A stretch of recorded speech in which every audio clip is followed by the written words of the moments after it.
Most important pattern from the simplification. So ఇది మీకు arithmetic లో రావచ్చు, రీజనింగ్ లో అర్థమెటికల్ అండ్ రీజనింగ్ అనేటువంటి టాపిక్ లో భాగంగా కూడా రావచ్చు. రైట్, చూద్దాం చూడండి. సో ఇక్కడ క్వశ్చన్ అబ్జర్వ్ చేస్తే కనుక హెడ్స్ ఏమో 100 ఉన్నాయి, నెక్స్ట్ ఫుట్ కౌంట్ 260 ఉన్నాయి. సో ఇప్పుడు హార్స్ కి సంబంధించినటువంటి చూడండి. సో దీనికి ఎన్ని కాళ్ళు ఉంటాయి? 4 కాళ్ళు ఉంటాయి. సో కాబట్టి 100 into 4 ఎంత అంటే 400. రైట్.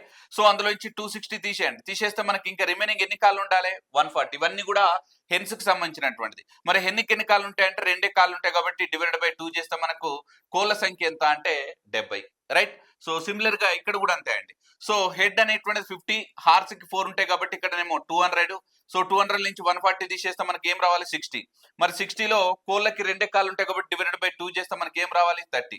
సో కాబట్టి option C is the right answer. Simple కదా. సో సిమిలర్ గా ఈ క్వశ్చన్ యొక్క ఆన్సర్ కింద కామెంట్ సెక్షన్ లో తెలియజేయండి. For more interesting videos download Siddhu study circle app. Thank you so much.